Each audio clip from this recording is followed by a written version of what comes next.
And we are on. Okay. All right. Holy smokes, guys, we're wrapping this thing up soon. We only got a couple of classes left. And holy moly. And you guys graduate next year, right? This could be our last class together. Boy, oh boy. Okay. Or last course together. All righty, I posted some stuff up on Teams.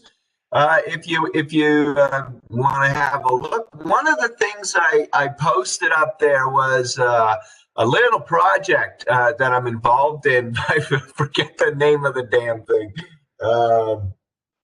It's through Families Forward or something like that. I never pay attention. Um, and it's a literacy program that the doctors of Manitoba, the pediatricians of Manitoba, they share this project with every new parent in the province, and so they've done these sort of little test places around Winnipeg and some spots outside of Winnipeg. I wish I knew more about it. And we've got like 1,500 families already involved in this thing. And it has a little video of me narrating, reading to kids and stuff like that, the importance of that. But they want to expand, and they want to expand to 3,000 families. So they've been asking me if I can help them with some resources, some good reading ideas for kids 2 to 5, because the pediatricians have a lot of information from 0 to 2, but not 2 to 5. So you don't have to, but I threw that out on Teams. You've got a favorite book that you've been reading to the kids, and if you do it in a kind of an interesting way where you use props, tell stories, the way you read it, anything like that, get the kids involved. Could you share that with me? And I will credit you. All right. So, not sure what the resource is going to look like yet, but some of the things I imagine is something like, Amber Renault, ECE likes this book, and this is how she reads it, that kind of thing. All right. So, can you keep Amber Renault likes every book. Pardon me, Amber? Amber Renault loves every book. Right on. Right on, sister. Yeah, so if you're so inclined, I know you guys are busy, but I would like to sort of make it a little bit more holistic than just coming from me. All right. So I think we've got tremendous wisdom here in the room, and I think it's kind of a nice connection to partnerships. Because it's building partnerships between doctors, us, families, reading, librarians, all that other kinds of stuff. So it could be kind of cool. So anyways, it's doing well. They're funded through the Winnipeg Foundation, I do believe. And let's just see what ends up happening. And I do it out of the goodness of my heart, so I don't get a shekel for it. But I do believe in literacy programs for kids and families, for sure. I was blessed where we lived out in Ontario. They had a program where a book person comes to the your hospital room after you gave birth to a baby, and they give you this little basket of books and little reading stuff and information on how to read to your kid. We got the book. The new baby calf, that really cool little plasticine art book. It's beautiful. And I read it. My son was 4 hours old, and I read it to him. So I really dig that kinds of stuff. I think it's neat. And I also posted in Teams a little link, a Facebook link, if you're on the old Facebook, to my really close friends' Head Start program up in Kitwanga in the north coast of BC.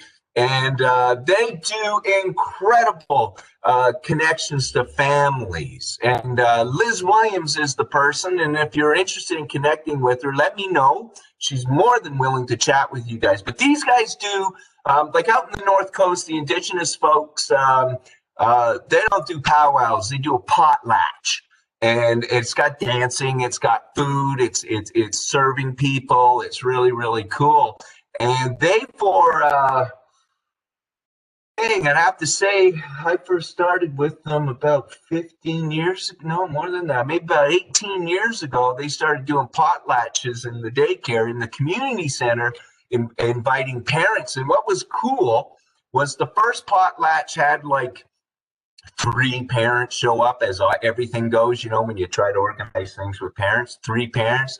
And then within about 2 years, it was a huge community event. The whole community came out. And the kids, in Indigenous culture out there, they're broken into clans: wolf clan, fireweed, killer whale, bear, all that kind of stuff. And if the kids are a bear clan, it's their responsibility for the potlatch.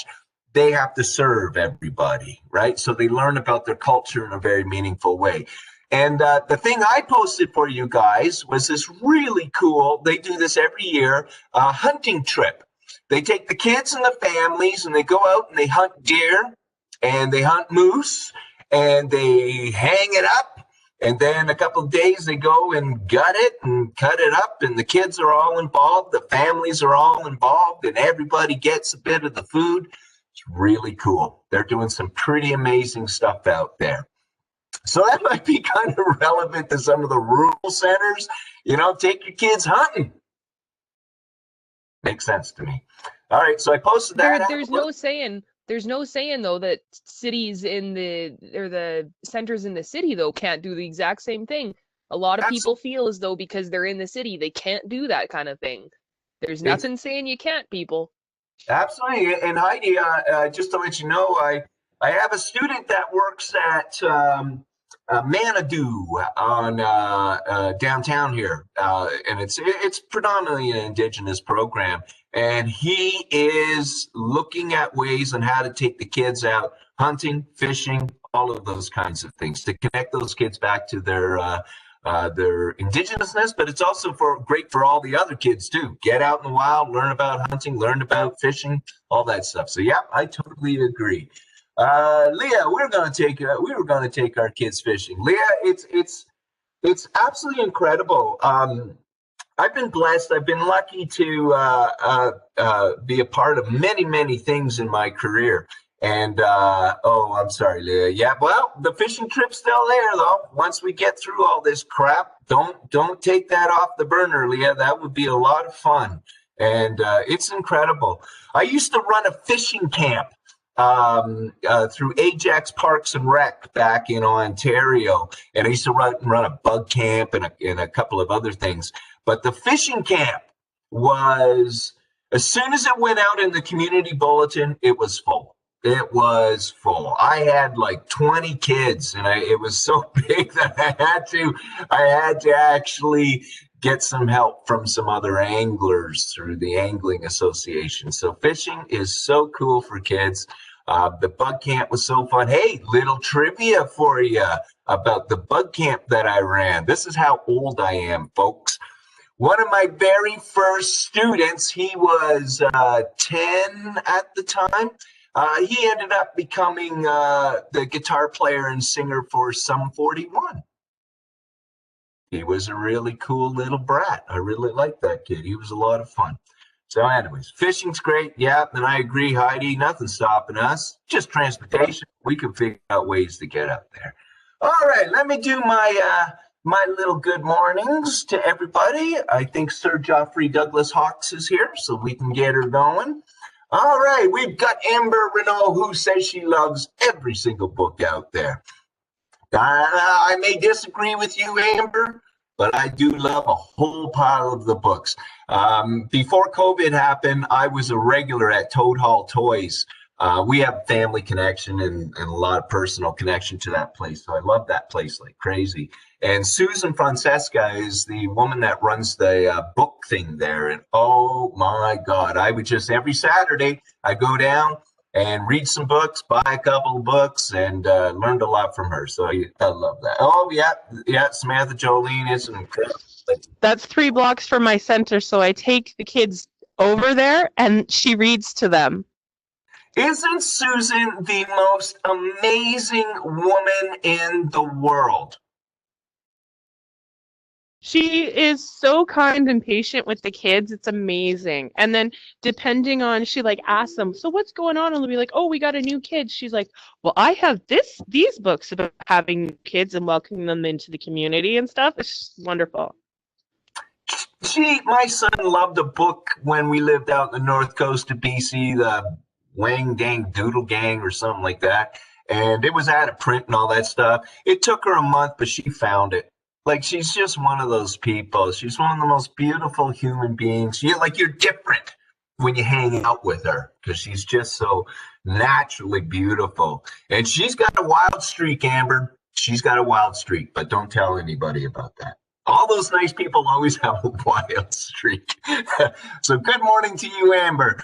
Good morning to you, Amara Hapchakar.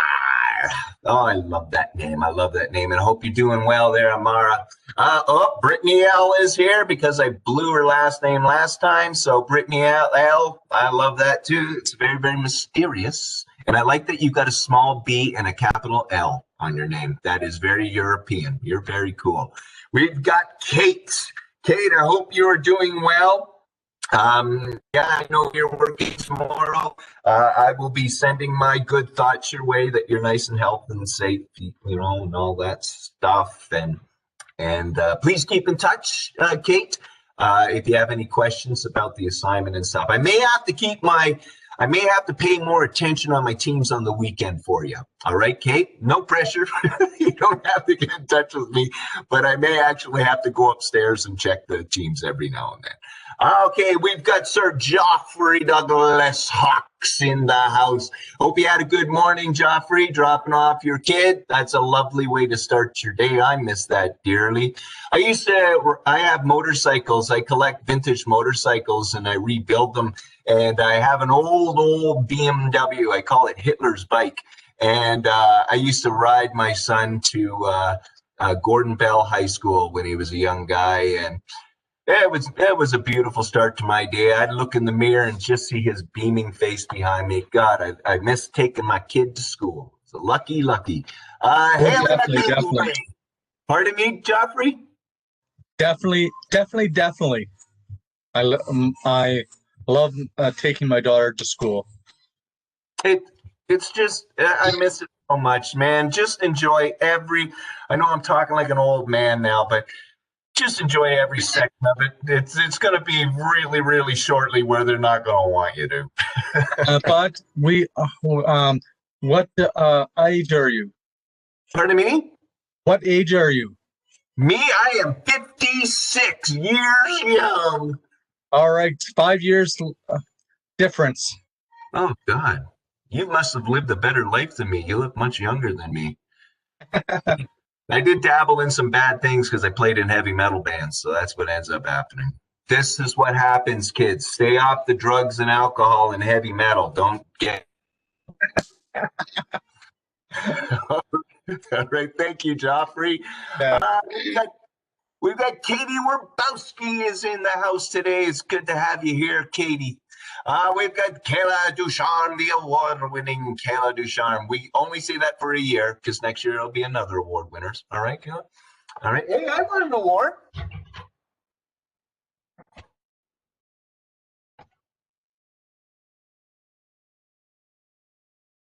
So I'm an award winner. Look at that. Childcare. And when I did my acceptance speech, I swore like a sailor, and I forgot there was a kid in the audience. That was me. I also won another award. Look at this, Kayla. Beat that. I got 2 to your 1 for the playground at Assiniboine Park. Look at that, Kayla. Beat that. All right. Anyways, I don't know why I did that. I must be bored up here. It's good to have you here, Kayla. We've got Leah, and yeah, Leah, please don't lose that fishing trip. All right, I know this is just a pause. This is just a pause, and good on you guys to be thinking of that. That's your wrestler sensibility. You don't care. You are fearless. I love that. We've got Elizabeth. Oh shoot, Elizabeth, I forgot to post for you the PowerPoint. So I will get to that. All right, because I keep forgetting about you, Elizabeth. So I'll post that on our little team thing, our little private team thing. Okay, we've got, where am I? We got Margaret Catlin. Good to have you here, Margaret. We've got our Megan Borza. We've got our Megan Sovereign is here in the house. And let's not forget, Nicole Sumka is here. Hey, we heard from Heidi Peterson. Hello, Heidi. Always good to hear you. Samantha Jolene. And I'm glad you liked Toad Hall Books or Toad Hall Toys, a really cool place. My wife would sometimes work there. And I'm very close to Jenny Camper-Smith, who is, if you walk into Toad Hall Toys and there's some young lady that's just like overexcited and really happy to see you, that's Jenny.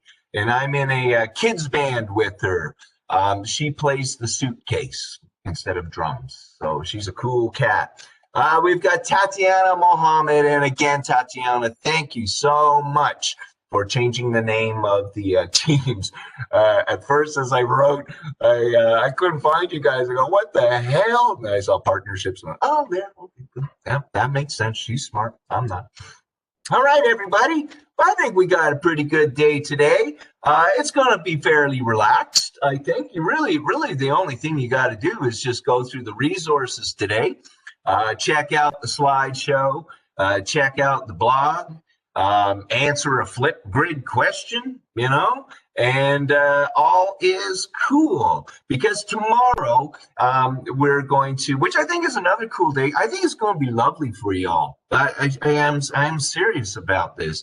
I think it's going to be lovely for y'all. But we're going to be working on the My Family story. And tomorrow when we do the WebEx, I will go through that assignment with detail. All righty. And I don't think I posted the marking criteria, did I? Did I post the marking criteria in the Learn for that? I don't think I did I? I will post them. Okay, not that I saw Margaret. Okay, so I will post the marking criteria so that everybody knows what the heck they're supposed to be doing and what I'm looking for. All righty. It's my marking criteria is basically the assignment outline. If you got all those points in the assignment outline, you got it. I'm not one of those people, and maybe people won't like this, but I'm not one of those people that have sort of a gradient that I think you didn't do that exceptionally well. You know, I'm not that kind of person. If you're missing something, you're not going to get the mark. Okay, and I just believe that if people follow the criteria, they will do a fine job. Maybe I'll be wrong with this group. I don't know. So I will post up the marking criteria. I got to get my act together on that one. So that's tomorrow, and it's really cool. Again, look for some pictures.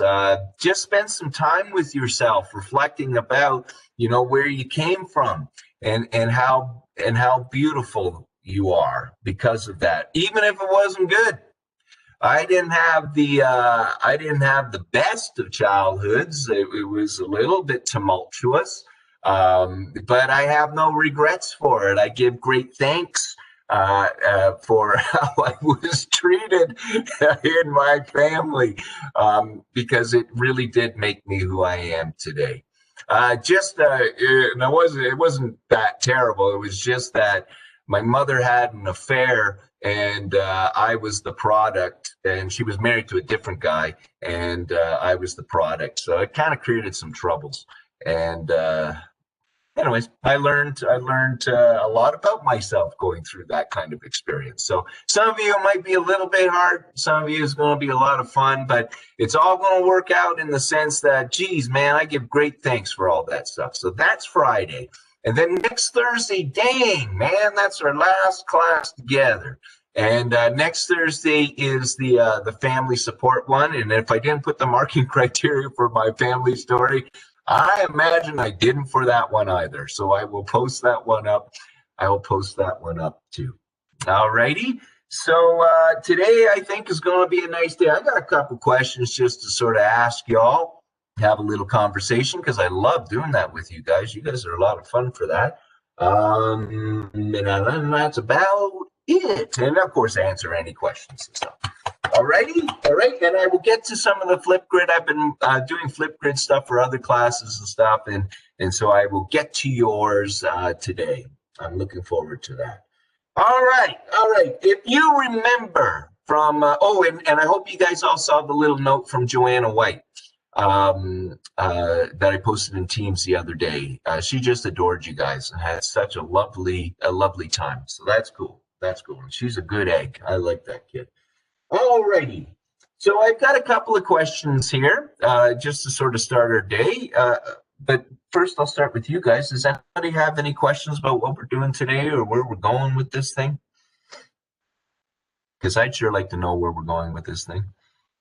All right. Looks like everybody's okay. Okay. You're still all out there, I think. All right. Okay. So I got a couple of questions. First, I wanted to start with from last class, and that was a couple of classes ago.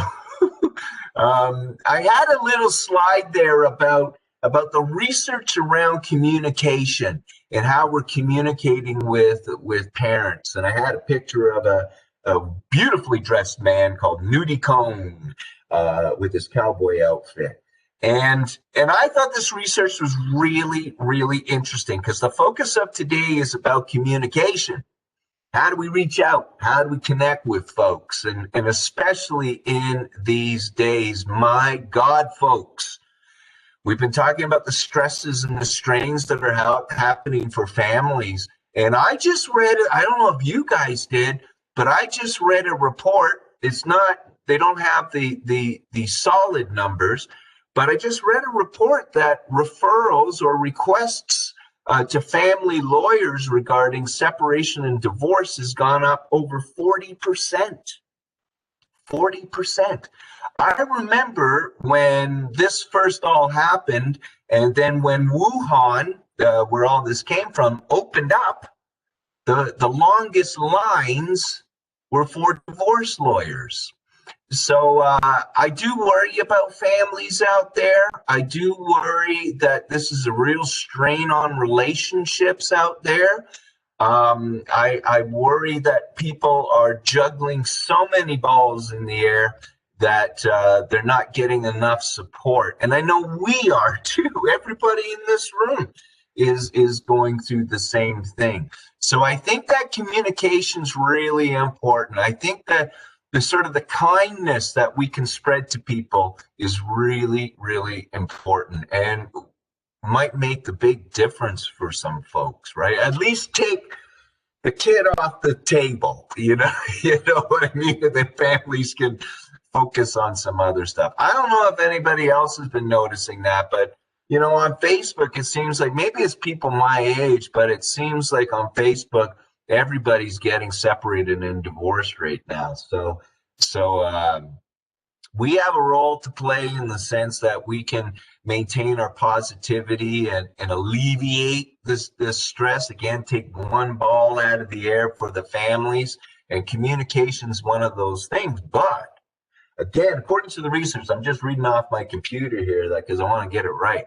But according to the research, that conversation that we have with folks only happens at transition times. So we're only the most conversation we have with families is when they bring the kid in and when they pick the kid up. Now, that's not a lot of time. If you're a parent and you're dropping a kid off daycare, I ain't got time to talk to you because I'm busy. This little kid took me forever to get him dressed and get him to daycare, and now you want to chat with me? That's really, really hard. So that makes sense to me. So again, let's think about this research all within that sort of thought about, oh my God, families have so much stress right now. So the conversation happens at transition times. Our conversations average about 1 minute. 1 minute conversation. And it's usually occurring 2 to 3 times a week. That's 3 minutes of conversation. When my kid went to daycare, he was not a good daycare kid. Not all kids are good for daycare, right? And he was not a good daycare kid. And when I would pick him up, I would ask the caregiver, who would come and greet me, and say, how was his day? What happened? Tell me something. And it was just a quick little blah, blah, blah, and that was it. And I was just like holding on it. I was going, but I want to know what he did today. I've missed him all day long. I want to know. But they're busy, right? And we're all busy and all that stuff. So it used to drive me crazy. He ended up being cared for by his grandfather, and his grandfather at that time was retired. And he was doing track lines for St. Mary's Cement, so catching muskrat and stuff like that. So my son's daycare experience ended up running muskrat lines and skinning muskrats. I hope that turns out okay. Then 2/3 of those conversations last only 12 seconds. Communicating. That's not communicating. We have such a huge, beautiful relationship, or the potential for a huge, beautiful relationship with families. And you ain't going to get a relationship on, 12 seconds? If you're lucky, a minute.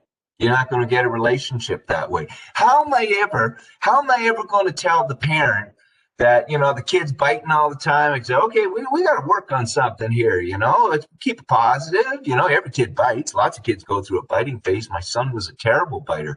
Everybody goes through a biting phase. But how am I going to talk to you if I'm only talking to you for a minute twice a week, 12 seconds, How am I ever going to be able to have that conversation with you?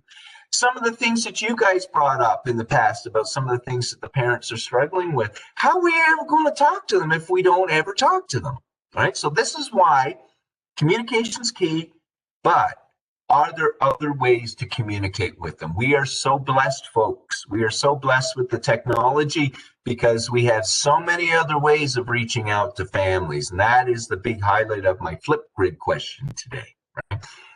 In my days, it used to be a phone call. I'll tell you a funny story. I was working with this parent, and her kid was going through just incredible separation anxiety. Incredible. Like full flopping down on the ground, sometimes crapping their pants, oh my God. And I'm going to be dead honest with y'all. I don't know how to deal with separation anxiety. Who can? Nobody knows how to deal with separation anxiety. Let's be honest. How do you ever convince a kid that parent's coming back when they think they're never coming back? You can't. You just got to show love and nurturance and all that stuff. So I told the parent, I said, listen, she has a hard time in the first 5 minutes of the day. All right. And it's tough. It's tough, but we've got all this. I had a rabbit and a guinea pig, and she would go sit with the rabbit and the guinea pig and calm herself down. This is the only thing that worked. Calm herself down. So it takes about 5 minutes. Why don't you give me a call in the middle of the day, and I'll tell you how the day is going.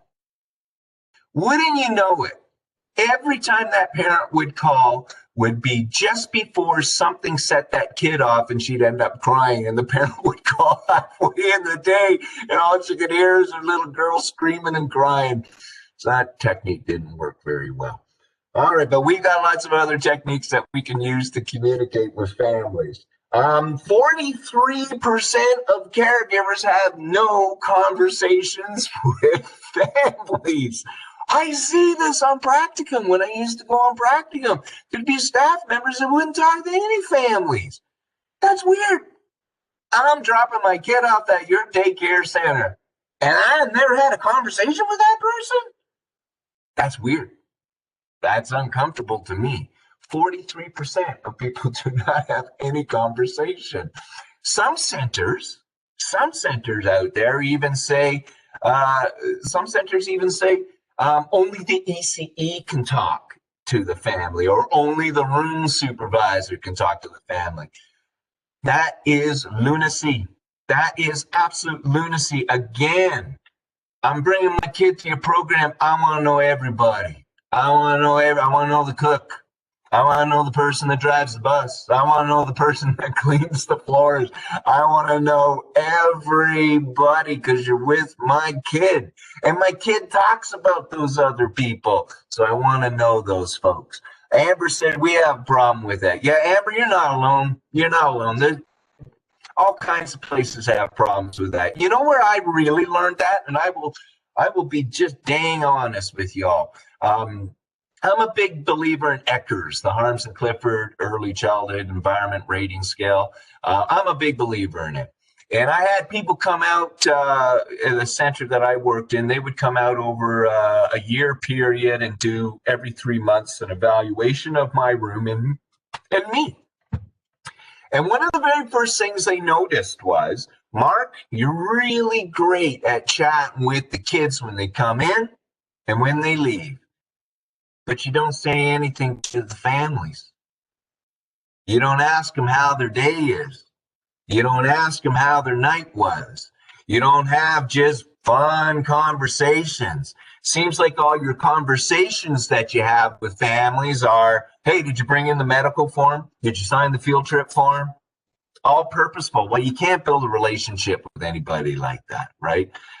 So that blew my mind. And I went, oh my God, you're right. I only talk to the kid, and it's just a little hello and a goodbye to the family. So I changed my tune. If anybody knows me or have ever gone to a workshop that I've done, I'm known across the world, actually, because it was written about in a book. But I'm known as the guy that ends my days with tea. I have a tea time with kids. And so that last hour in daycare is the witching hour. That's when a lot of your accidents happen, and that's when all the weirdness happens. So that last hour, I would brew up some herbal tea. We would drink out of real china cups, and we'd all sit down and have a tea. You know what was nice about it? When a parent would come in to pick up their kid, they couldn't stand at the door and go, come on, Nigel, let's go. They had to come and sit down with us and have a tea. And we would talk like old people. All right. So that I learned a lot from that ECHRS scale. And I've been trying my best to find ways of being able to connect with those families. And then the last little bit of research, communication becomes more positive as the frequency of conversation increases. It makes sense. Talk more, you're going to get back more. And also, we got to get off this thing. I'm sorry if I'm on my high horse, but we got to get off this thing that, oh, maybe we'll say the wrong thing. Yeah, we probably will. There's going to be times we're going to say the wrong thing. There's going to be times that someone's not going to be happy with us. Guess what, folks? That's called a relationship. I don't know about you guys, but I've been married for 30 years, and I've said some wrong things. I've said some wrong things. And I noticed that that's key of building the relationship, because what I do next defines the relationship. So I know some of you guys have directors that are I can't let the CCA or the inclusion worker, whatever to call them, folks, can't let them talk to the families because they might say something wrong. That is bullshit, everybody.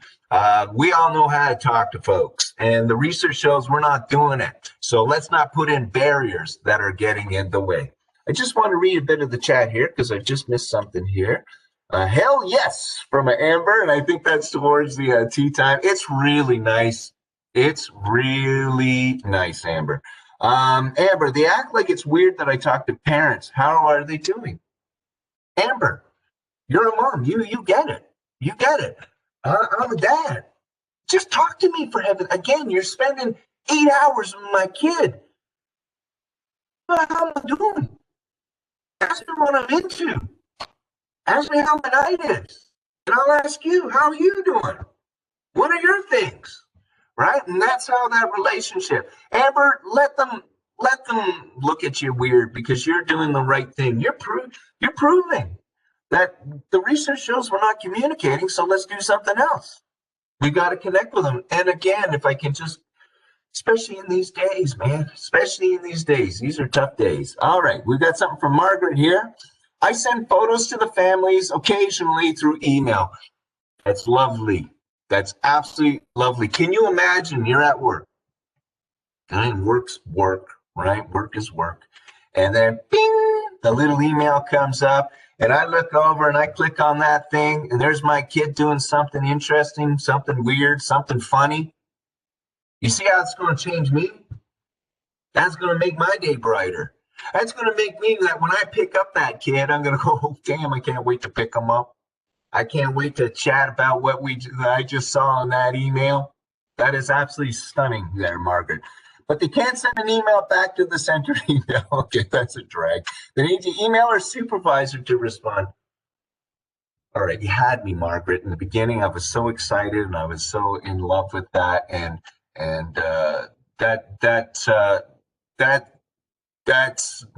that's weird to me. No, if you send the email's got to go back to you, and your director and supervisor have to trust you enough that you're not going to be a jerk and say something stupid. Or if you say something stupid, you are going to fix it. There's a lack of trust in our programs, and the research is showing that that lack of trust has consequences. All right, let me finish her email. I hope it gets better. I wish that I had my own way of communicating with them without going through her, other than the 12 seconds when I see them at the end of the day. Yeah, okay, Margaret, you got the good thinking there. You know what, there's a trouble. Now, that's why this Flipgrid question might be really good, because I'm asking in the Flipgrid question, what are you using from a technological perspective, like a email, dang, I forget the name of those other programs that people use. Those sort of you can use blogs, you can use all kinds of stuff. What are you using in your center to connect with families? And if you're not, research, find something that could be a possibility, and then talk about that. So maybe, Margaret, there might be some stuff there that you can share with your center, but I don't mean to be a bit of an arse, but it sounds like there's some trust issues there too, but I could be totally wrong. I could be totally wrong. All right, so we got to do something about it, folks. We got to do something. The emails, though, Margaret, at least you're sending an email out. At least the parent is getting that email out. You know what might change, Margaret? What I have noticed, what might change is the parents might get frustrated with that. I would be. If you sent me an email about my kid doing something interesting, funny, or silly, or God knows what, and I can't respond back to you, I'm going to complain. I don't want to respond to somebody that wasn't in the room. I want to respond to you. So maybe that will happen. Amber, I was at a center before, and the CCA told the child was so bad and disrespectful, their child would turn into a drug addict. Yeah. Okay. See what you've done, Margaret? You see what you've done? I blame you completely. I was trying to stay positive. My God, Margaret. Yeah, we've got a lot of assholes in our field, Amber. That's the only way I can describe it. Just a lot of assholes. So yeah, I know I'm recording this, and I will go on record. I'm actually on record in another book saying the same thing, that we've got too many assholes in our field. Yeah, good for you. I will say, your story reminded me something, and Amber, that says way more about the person saying the message than the kid. Okay, so that person's damaged. They're screwed up in the head. Who would ever say that to a parent is beyond me. And how you ever find, the connection between bad behavior and drug addiction and prostitution? My God, it means your mom doesn't love you. That's how you become an addict or a prostitute. It's not because you swear in daycare or pull out, a fake gun. It's ridiculous. I'll tell you a quick little story. When we first moved here, it was tough. We didn't fit in very well here. We're kooks. We're weirdos. My son's a weirdo. He's very, very sort of strong-willed. He probably should have been on Ritalin, but we didn't, because I liked his spirit. And when he first came to school here at Luxton School in the north end of Winnipeg, they had an ice hill. Yeah, they got nice hills there. And it got to that, around this time of year, and it froze, and it was this beautiful ice hill, right? And so what do you do on an ice hill? You go sliding down it. Well, I guess that was a big no-no. And he was getting a bunch of kids to slide down the hill, this ice hill. And the recess person that was out there wasn't a teacher, but one of the recess people came out to him and said, "Get off that hill! You can't do that." And he said, so he's much like his dad. He said, "I can do this. I'm not getting hurt. I'm doing it safe." And la, la, la, la. So he got hauled into the office. And then at the end of the day, we got called into the office, my wife and I. It was really nice because it was funny because they had little chairs outside the office for all the bad kids. And so me and my wife had to sit on the little chairs with the bad kids. And it was quite funny because I turned to this kid beside me and I said, "What are you in here for?" It was funny. So anyways, we get called in, meet the principal, meet the lady that, had the problem with them. And the principal went into the same sort of thing, Amber. The principal went into this whole thing that kids that do not follow the rules become gang members. And we've got such a big problem with gangs in Winnipeg. And I said, "Dude, if your mom don't love ya, if you're not getting the support from your families, there's a good chance that you're gonna be in a gang. There's no correlation between sliding down a friggin' hill and being a gang member." And I said, "Dude, did you ever slide down an icy hill?" And he wouldn't answer. And I said, "I will take that as a yes." Anyways, he retired the next year. All right. Could not believe it was like the staff was out to hurt the parent. Well, that's the only intention. It's the whole thing, Amber, is what's the intention of your words? Is the intention of your words to make things better or worse? And again, it says a lot about you. The parent, because he was hurt by the kid's behavior. Yeah, it's just behavior. It's just behavior. And they grow out of it. That's the weird thing. And I gotta say, I hope none of you know my son, but he was a tough kid. He was a tough kid. And then he becomes an older kid, and none of those behaviors happen anymore. And you start to miss them. You miss those behaviors. I don't know why we put behavior on such a pedestal. Life is a process. How do you develop? Well, you develop by doing the thing wrong. That's how you develop. I'm sorry, folks. How do you learn to walk? You fall and you land on your head and you dust yourself off and you get back up again. Everything is a process. Behavior is just a process. It's how they're struggling with things. And if they're with good people, they resolve it. No part of development, nothing a part of development has no connection to negative behavior. Negative behavior is key in every form of development of us as a human being. You got to make a mistake and learn from it and grow from it. So that drives me crazy. Amber, Mark, and the bad kids sound like a rock band. Yes, I was a bad kid, so I kind of like it. Drugs and snow play the hard truth. That's true. That should be a documentary. All right. So I'm sorry. I hope my getting on my high horse didn't bother you too much. I don't have anyone to talk to. My dog doesn't care when I go on these rants. She just looks at me. So I appreciate you guys listening if you are. All right, I want to ask a couple of questions and get into this, and then you guys get into your work for the day. I'm very curious about the Flipgrid stuff. So I'm very curious about how people are connecting with families. So I'm just curious, you guys out there, and please respond either on chat or with your beautiful voices or even your beautiful faces. That would be cool. What written forms of communication are you guys involved in right now? How are you communicating? I'm curious about that.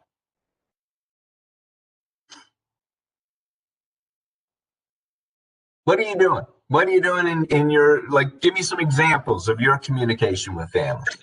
Margaret shared one.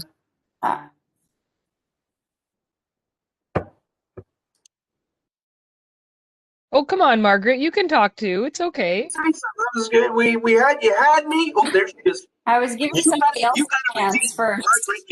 No, Margaret, you take it first. Go for it. Okay. Well, since COVID happened, we haven't had a lot of communication with families just because they can't come in very long or whatever. So we got each child a scribbler, and we don't have that many kids, so this is easy for us. I can understand why it would be hard for others. But we got each kid a scribbler, and what we used to do is we'd write all their snacks and lunch and diapers. So now we just narrowed it down to just diapers and a little paragraph about what they did during the day, the highlights of their day and stuff. So without having to think about what they ate, because the parents send in all their food anyway, we have more time to think about like what they did during the day. So we write a little write up for each kid and send it home. And since it's a thing they can keep, they can send it back and write notes back if they want. So yeah, that's been really nice to have that. No, I love it's like a cyber happy gram, which I have in the presentation for today, Margaret. That's beautiful, and I like what you said there about that they get to keep. You know, the messages we send like that to families, you know, they go in some sort of a scrapbook for a lot of families, and they haul that thing out in 20 years. Do you know that? It's true, and you are alive. 20 years, those little notes that you've sent about that little baby and the things that they like to do. And thank you for not just going through the damn food, what they ate. Diapers make sense because you want to know when the kid's going to crap next as a parent. At least that's what I use those things for. But I want to know what he did. And in 20 years, maybe even at their wedding ceremony, I'm going to dust that message from Margaret Kaplan from daycare 20 years ago. And I'm going to share that little message and embarrass the hell out of them at the wedding reception. These are really important, Margaret. And again, this is creating legacy. This is creating history, and you will be remembered. My mom kept all my stuff up until she got tired of me, which was about grade 4. And it's really funny to look back at all my report cards, all the messages from the teachers. They were quite true. Mark can't stop talking. Mark is a class clown. Mark should focus his attention on other things. And we have a good laugh with that. But yours sound way more positive. Thank you, Margaret. Anybody else have something out there that they're using as a means to communicate with families? We have a YMCA run app that, from what I can tell, is very much like the Hi Mama or any of those other digital platforms. We aren't, because we're YMCA, we're not allowed to use any of those other digital platforms. It has to be a YMCA run this, blah, blah, blah, politics. Yeah. Long story short, we finally got this online platform we've been asking for so long. And we have an iPad in our room that is shared amongst 3 ECEs. And we've got 24 kids that we do a daily play experience for, basically a daily journal, highlight of their day, quick snapshot. We can include a photo with that if we want to, if we have a photo of what it was. Like, I mean, sometimes we're out at the park and something happens and we don't have the iPad, you can't exactly take a picture, right? But as much as I can, I try and include as many pictures as possible because, I mean, parents are going to download and save these pictures. And much like you said, they're going to save them for years. And that's, I mean, my parents still have a file folder, probably a good 6 to 8 inches thick in a filing cabinet of stuff that happened throughout all of my elementary years and young years, right? But we also do documentation on them, where we'll go in a little more into detail about one of the experiences that we have provided throughout the week. And again, you can add photos to that, and we have to follow all our silly YMCA stuff where we've got to include a quote from some book to validate everything and this, that, and the other thing, and yada, yada. Anyways, point being is we use this lovely online platform to communicate with our parents. And they can also like send messages to us through it. We can send messages back. The other super cool thing about it is they can have followers to follow the child. So even though you're the parent, Uncle Johnny and Auntie Susie over in Ireland can still have access to this, and they can still see everything that little Susie's doing, you know. It's a pretty cool platform. It's definitely got its quirks and quirks. It's definitely got its challenges and is definitely been a learning curve. And it's hard because we tell the kids that they're not allowed to bring their technology, yet we're walking around with an iPad. So, but that's basically what we do. We used to do handwritten journals for the kids every day, but because of COVID and everything, they rushed us getting this platform. So. Well, the platform sounds amazing. Everything's got a good and a bad. Everything, no matter what you use, got a good and bad. But you drew me right in about the followers. You drew, like, in my day, we never had that. I couldn't phone the parent, the grandparent, the uncle, and all that other stuff. You've got this beautiful platform where no matter where you are in this world, even if you're in a home or anything like that, you can still see what your grandchild's doing, or your great grandchild, or whatever. That is beautiful connection there, Heidi. Oh my God, look at that dog. He just jumped up on the couch. I figured I'd let him say hello.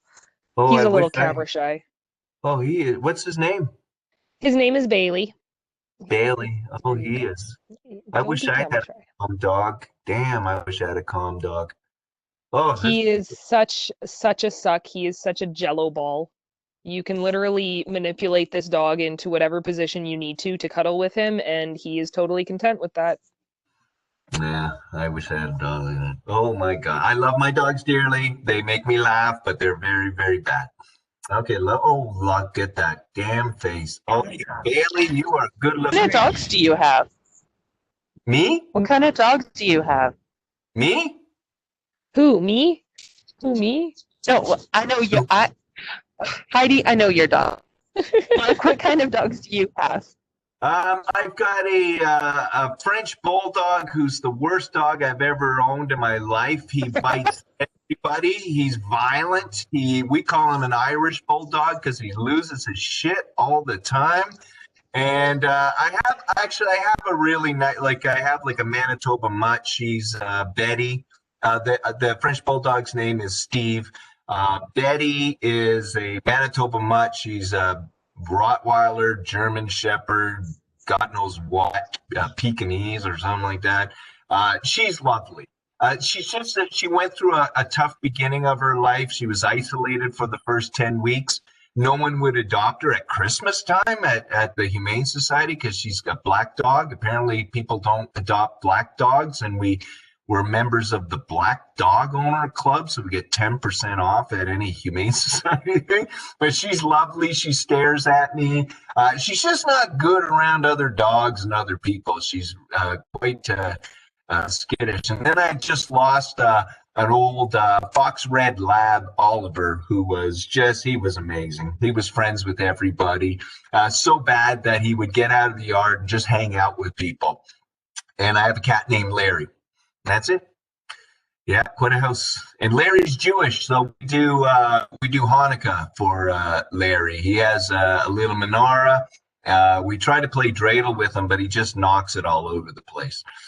All right, that's me. Well, thank you for that, everybody. That was kind of weird.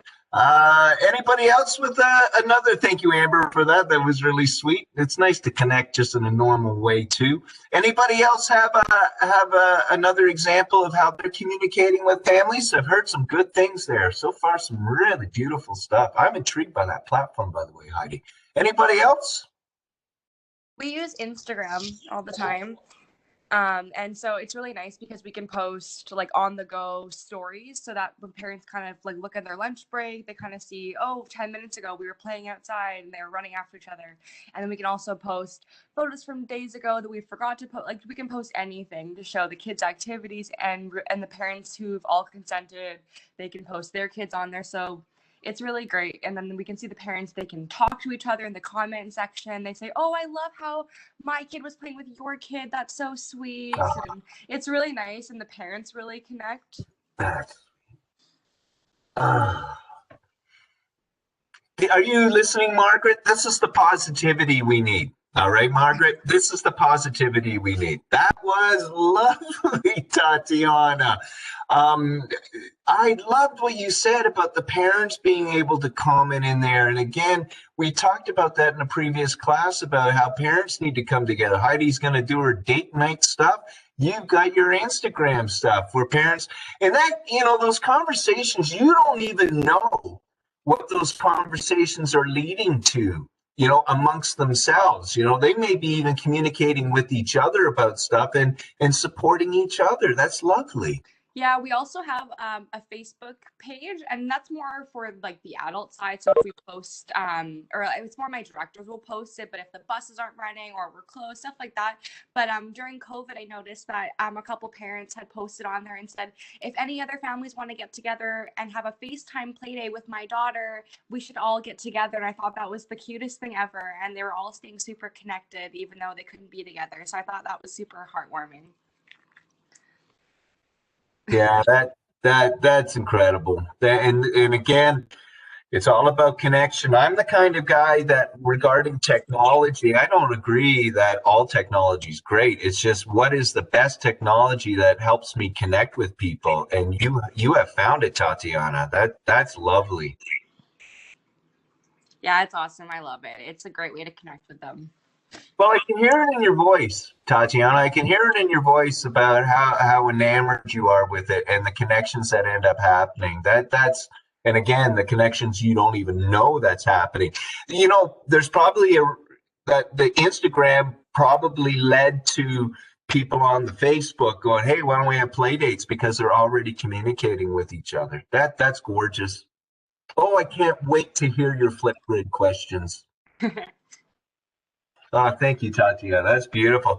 Can I just throw out something? You guys got me really thinking about something that sometimes happens in daycare.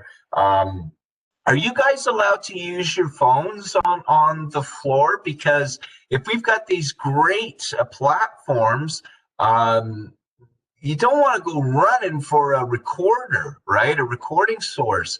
So are you allowed to use your phones on the floor? We are at our center. Only if it's regarding our schoolwork. Yeah. Okay. Yeah, that's right. I don't. Pardon me. We're I'm not sorry. really necessarily allowed to use our phones in any way, shape, or form at work. We technically have been told there is no usage of your phone on the floor at work. But I kind of challenge that all the time because I use my phone as my clock. I use my phone as my reminder service now to make sure that I'm doing our hourly cleaning and disinfecting. I also, my parents aren't exactly young. They're in their 60s. And if something happens, whether it be to one of them or to somebody in my family and they need to get a hold of me, they're not going to hunt down the center's phone number and try and call that to get a hold of me. They know my cell phone number. It's programmed into their cell phones. I can program the center number into their cell phones all I want, and they're still not going to find it right off the bat. They're going to find my number and call, right? When time's sensitive, I'd like to be able to make sure time can be sensitive. So I challenge that by keeping my phone on me, and I'd like to say I've won that battle because they stop arguing. They've stopped arguing with me, and I haven't gotten in trouble per se. But we're not allowed to use it for like picture purposes of the kids. We're not allowed to use it for any sort of recording of any nature. It's just there. Okay. All right. Yeah, thanks for bringing that up. And who would be a fool to argue with Heidi? That'd be ridiculous. But I don't have a cell phone. I've never had a cell phone, but I do understand that if I was working in childcare, I sure would have one on me. I want to be able to record the conversations they're having. I want to be able to photograph some of the interesting things that they're doing. I want to be able to go on a device and go, holy smokes, the kids are really into trajectory. I need to come up with some activity ideas. Oh, I'll go on whatever, the Pinterest or whatever people are using. We have this amazing resource that can actually make our work easier and better. We just have to have trust again. It all comes down to that trust stuff. That, I guess some people think that you're going to use it wrong. And Again, that says way more about them than it does about you. All right, I was just curious about that. I was just curious because they are an incredible asset to our work, and I don't know how people aren't using it. I wish I had that in my day. I'm an old man, remember? So when I would see kids are into mixing, I'd have to go to the resource room. I have to pull out books, resource books, and flip through, find some mixing stuff. And that would take me like half an hour. Nowadays, you can just go like that. Boom, done, on. So, okay, I was just throwing that out. And then also I was thinking about Tatiana's Instagram, because again, you don't want to be looking for something. So that makes sense, Tatiana, that I got something right there. Boom. And again, think about recording kids' talks, their stories, their theories, their wisdom, and you send that to a parent. My God! And can you just imagine that kid listening to themselves in 20 years? Oh, anyways, really cool. Okay, let me get to the next question there, because I'm going to be here all day with you guys. I really love this. All righty. I have a little thing in the slideshow about parent conferences. And I think they're really important. And there's many ways you can do a conference. It could be one-on-one. It could be a whole group of people. I think I sent to Heidi. Remember Heidi had that little thing about nutrition and the nutrition needs that differ between a 3-year-old and a 7-year-old. And I sent her the link to Newton, who do online parent conferences and education stuff. So it can be for an individual, can be a group of people. There's many ways to do a parent conference, and there's many reasons to do a parent conference, right? It can be just connecting, having a good time, anything like that. So I'm just curious, do people out there do parent conferences with the families at your program?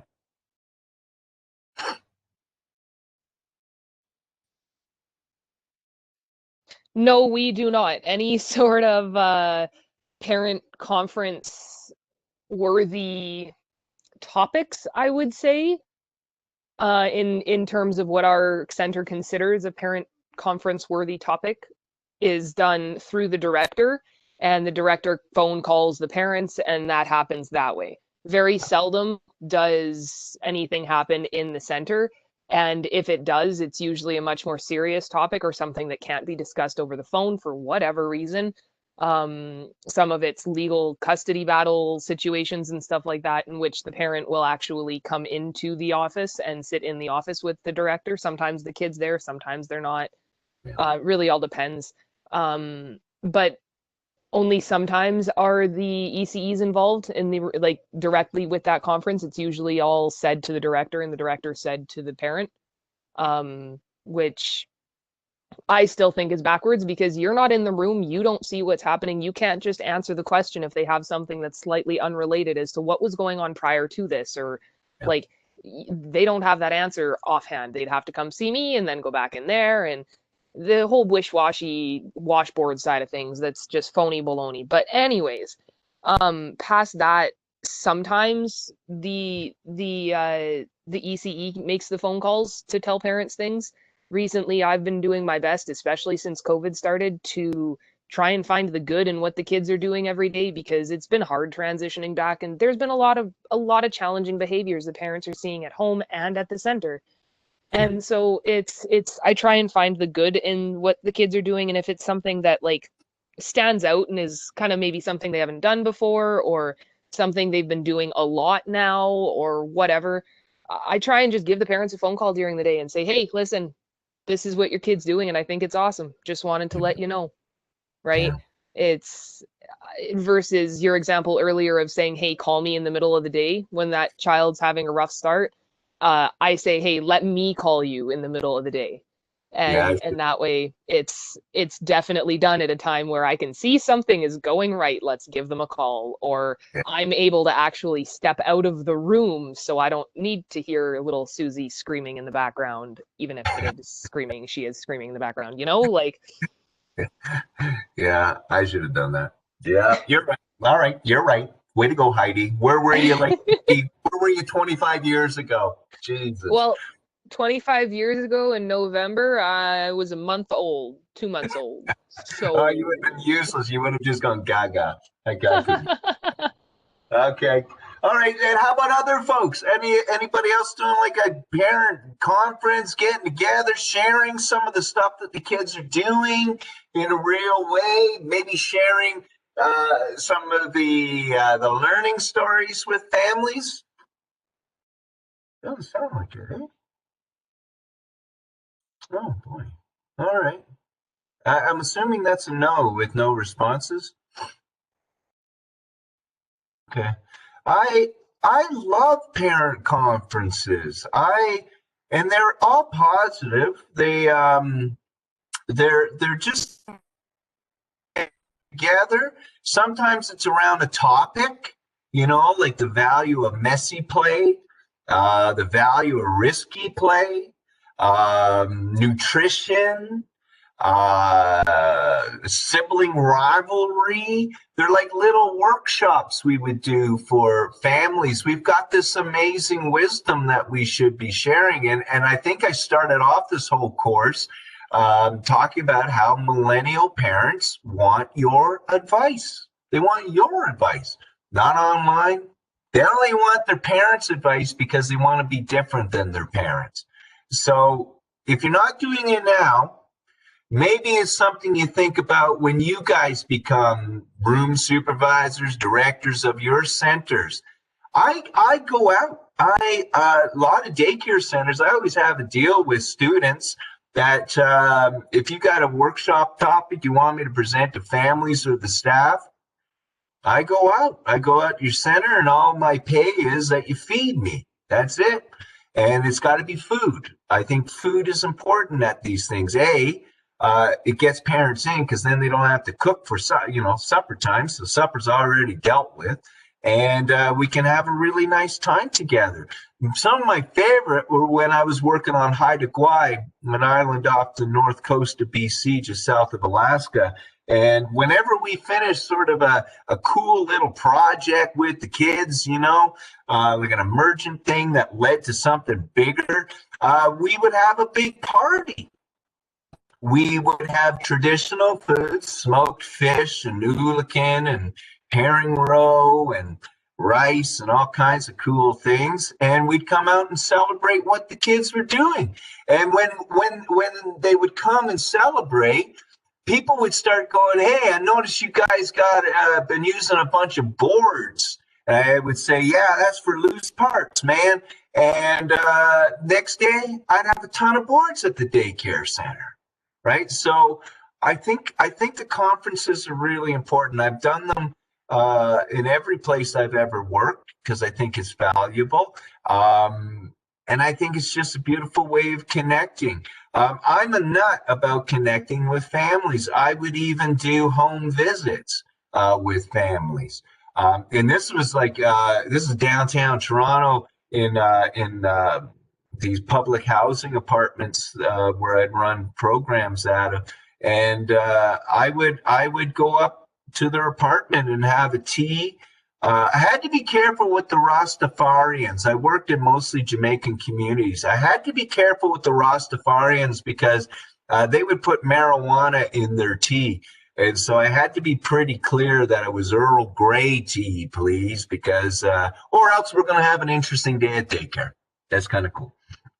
But I would go and sit and have a coffee or a tea with them, and we just shoot the breeze. It wasn't judgmental. It wasn't looking for stuff.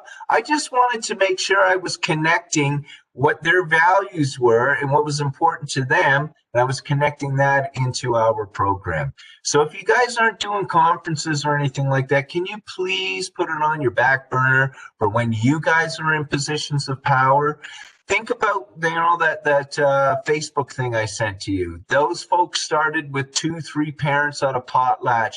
Now everybody in the community comes.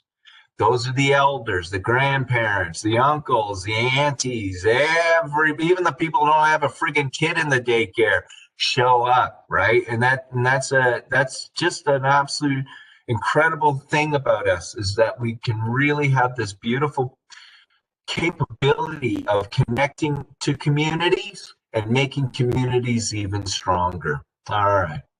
Okay. Was that preachy enough for you guys today? Was that too preachy? Was I too preachy? I feel like an evangelical minister. Is anybody out there? Yes, Mark, I'm still here. I'm still here. And yes, it was a little preachy, but I mean, we get it. It's something you're passionate about. You're not passionate about things if you're not preaching about it. Like, come on, it's all good. We get it. As long as you're practicing what you preach, that's the important part. That's the tricky part. You are right. That's the rub. That's the tricky part about principles. You actually got to do them. Thank you, Heidi. All righty. Okay, I'm going to wrap it up. Let you guys get to the resources. Let you guys share your good Flipgrid responses. I can't wait.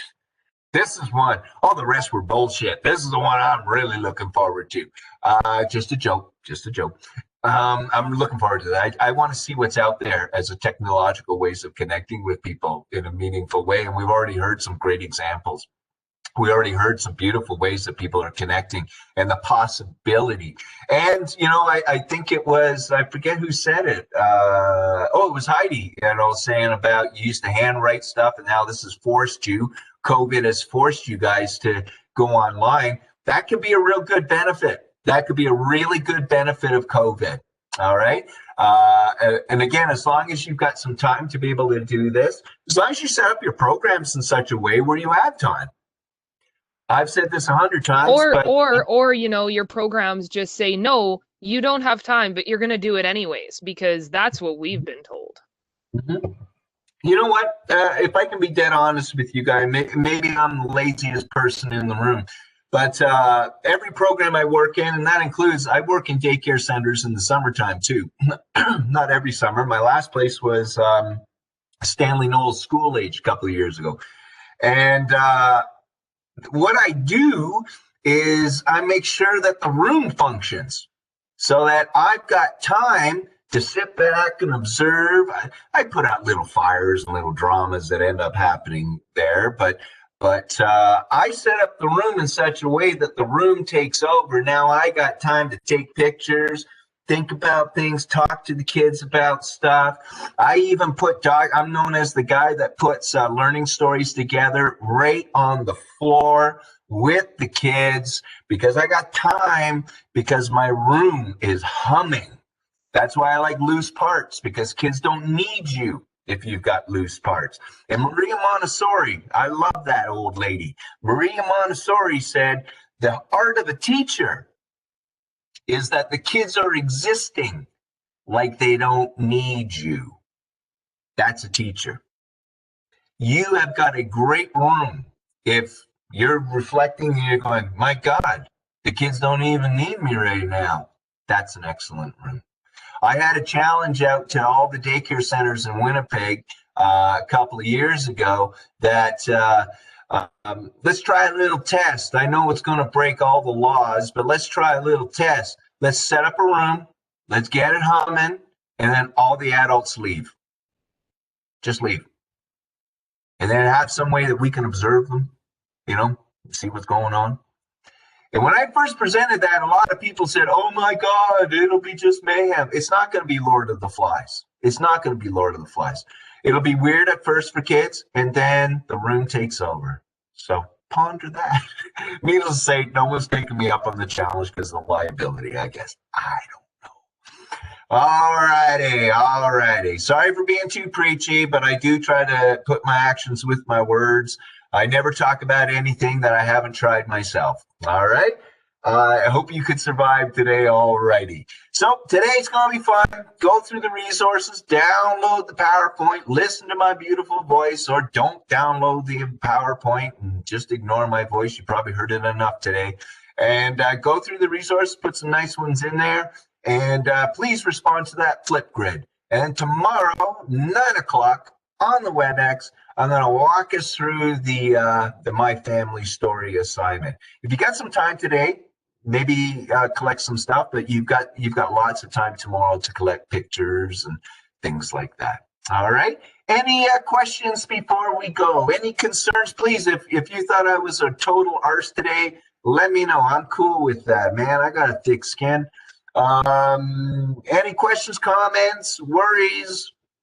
I have a question regarding that My Family Story assignment, but I'm not sure if you're going to end up answering it tomorrow or if I should just ask that now. No, let's do it now. Why not? Why not?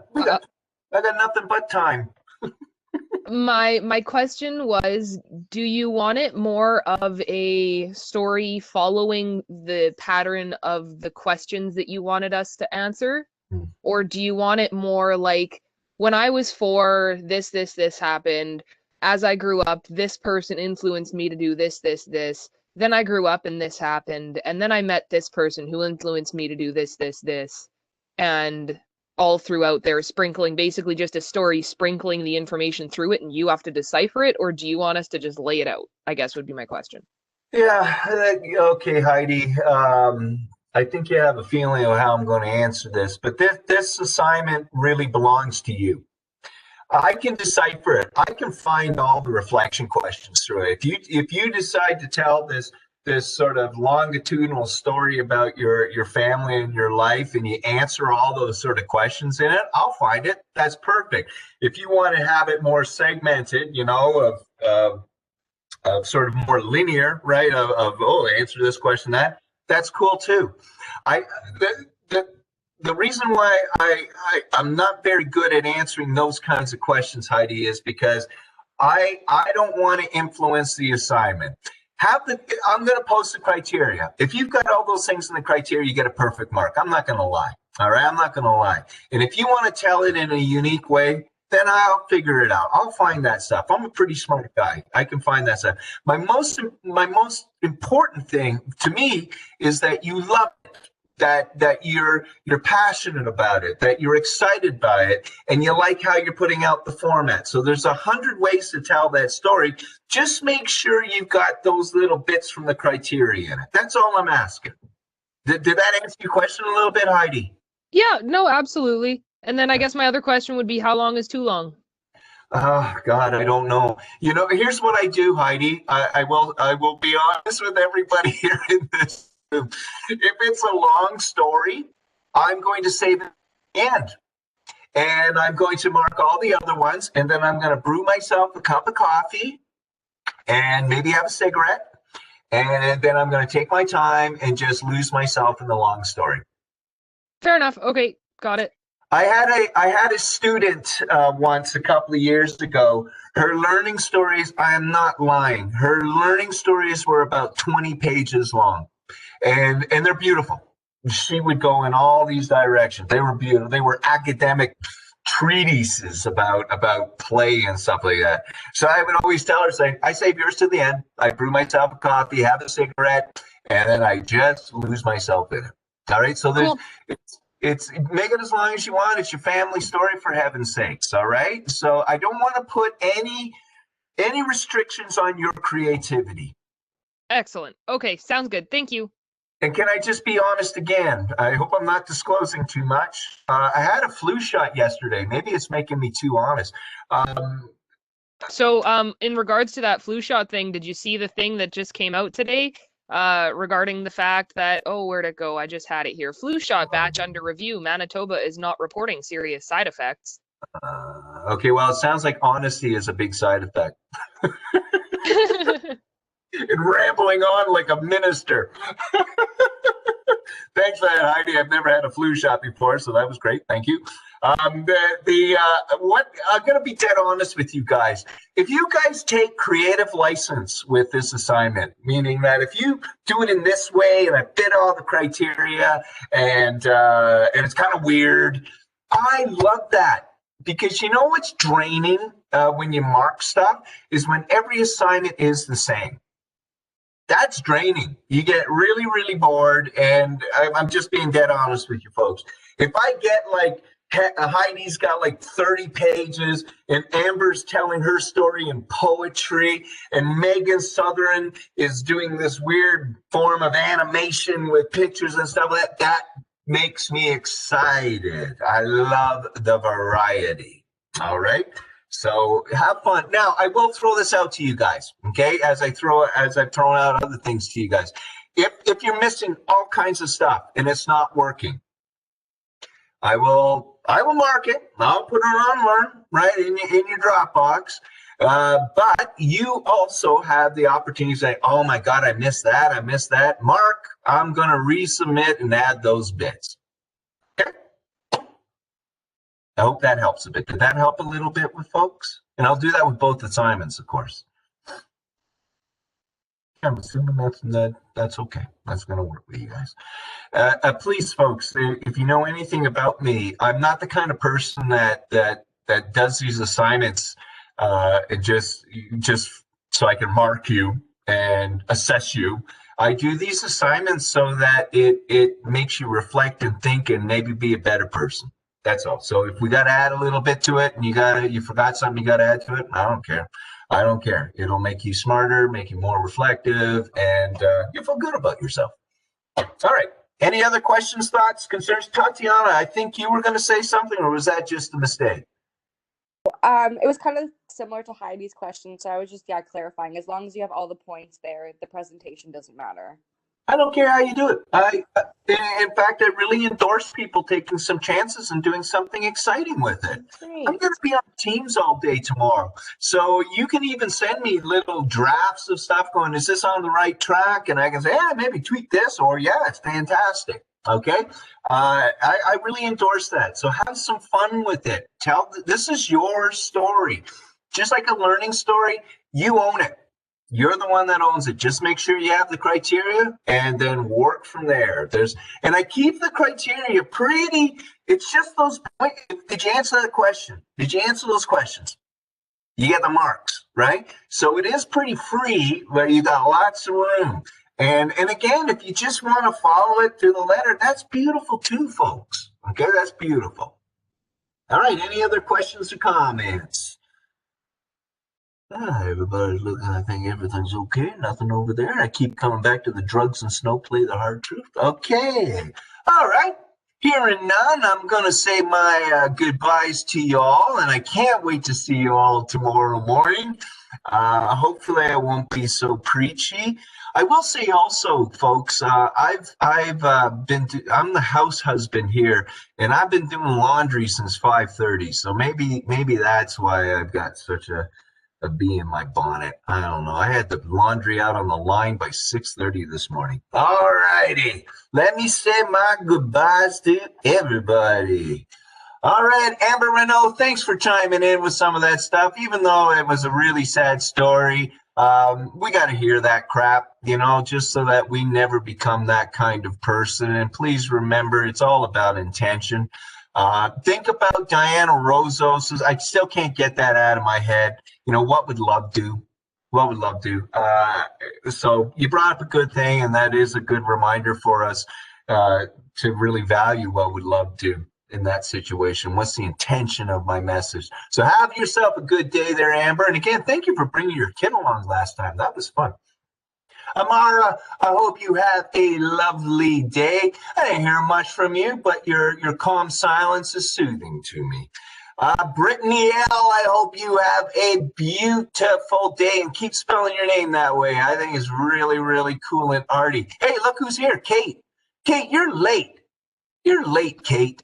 So no worries, Kate. I'm going to throw that up on the YouTube. Again, give it a few minutes for it to warm up, and then I'll throw it onto the class shell for today. Okay, so for class, what are we? Class 5. But glad you got in there, Kate. Sir Joffrey Douglas Hawks, thank you for chatting this morning. And you sound like one heck of a dad, man. You sound like one heck of a dad.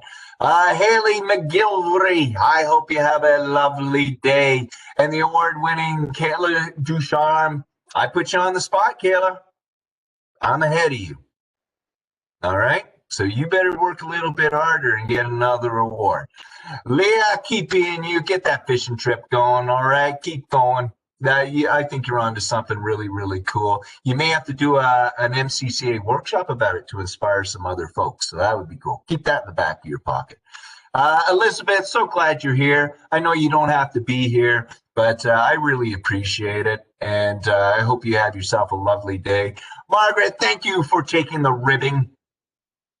I think you're a very positive person, and you said something that was really, really important. So that was lovely. Oh, I better get going. People are closing out.